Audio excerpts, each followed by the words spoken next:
So this is our second stop on our tour. And we are going to start with basic group life insurance.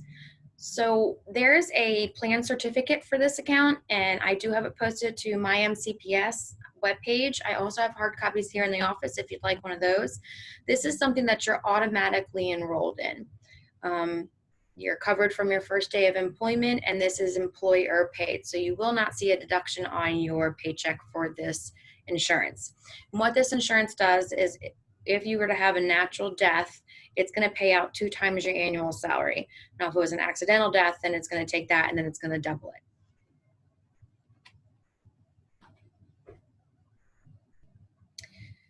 We also have optional life insurance, and that would be in addition to. So you have your group life insurance paid for by the division. Then you can have optional group life insurance, which is employee paid. So you would see a deduction for this on your paycheck. You can see here that it shows you the option levels that you have, 1 being the lowest and 4 being the highest. You can have insurance for yourself, your spouse, and or your children. And then over here is where you're going to find the rate for each account, and it's based off of age. So this is 100% employee paid.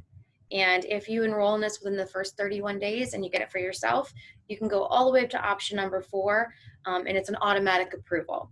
Now, if you want to have any coverage for a spouse or children, and it's going to be higher than option number 1, I need to have the evidence of insurability. And that's just medical information that goes through underwriting for them.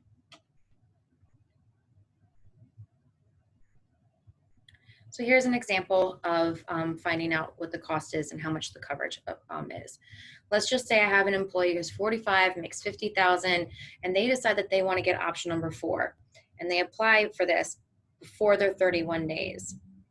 To find the cost, what they're going to do is take their salary, which is 50,000, and multiply it by the payout, which for option 4 for just employee is 4 times the salary. So it's got a $200,000 payout when this person passes away. Then you take that amount and divide it by 1,000, and then you need to find your rate. So based off the age of 45, this person's going to have 200 times 0.14, which means they're going to be paying $28 a month for a $200,000 payout. And just remember that this cost is monthly and you're paid bi-monthly, so you'd want to divide that in 2 to get the cost for your per pay amount. There's a form that I do need to have completed by everyone within your first 31 days, regardless of whether you do or do not want to enroll. We do need to have something on file. This is a benefit where you can apply at any point in time during your employment. Let's just say on day 79, you decide that you want to get insurance on yourself. You can do that. Just know that it's not going to be an automatic approval at that point, and you will have to fill out the evidence of insurability form for yourself to have it go through underwriting. So on page 8 of this form this packet right here, which I will have posted for you and send to you in a Google link, is the form, and it is on page 7, and the evidence of insurability should be on page 8. So now that you have these 2 accounts, you have a retirement account and you have a group life insurance account. The Virginia Retirement System wants to know, when you pass away, who should that money go to? And that's called a designation of beneficiary. So a beneficiary is the person that you designate to receive the funds when you pass away. And VRS has a form. It's a VRS2 designation of beneficiary form. This form will also be in that Google link as well for you. And you can fill it out as many times as you need to. If you ever have a life change, I highly recommend doing that. Or if you don't remember who's on the form, I recommend doing it again. And just know whatever you have on file is how VRS is going to pay it out. So if you're a new employee, and let's say maybe you're not married and you don't have any children, and you decide you want to leave it to your aunt, but then later down the road, maybe you get married and have children, make sure you change your beneficiary form, because if you pass away, the money will be going to the aunt because that's what's on file. So completing the form. This is now a 3-page form. It was previously 2 pages. And on this form, I need each page completed. So they look very similar. It's going to look like this. And the top part here is just going to be your information. Then here is where you're going to select whether you want to go by order of precedence or you want to have your own order. So if you mark this box off here, that says that we want to go by order of precedence. And that means when you pass away, any money in that account will go to a spouse. If you have no spouse, any children. No children, your parents, no parents, estate, no estate, next of kin.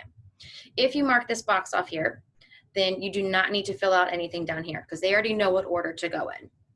Or you can say, nope, I have a specific order I want to go in. You're going to mark off the second box. And then down here is where you're going to actually fill in the information so they know who to give the money to. So a primary is someone who will receive funds as soon as you pass away. You can have one or you can have multiple. A contingent is someone who would receive the funds if the primary or primaries were no longer living. So you want to make sure that you're marking the correct box off for each person, and you want to put in the share. So I always use an example of, let's just say I had my nieces and I want to leave money to both of them. I'm going to mark them both off as primaries, and I can split it however I like. I can do 50-50, 70-30, 60-40, however you want to set it up.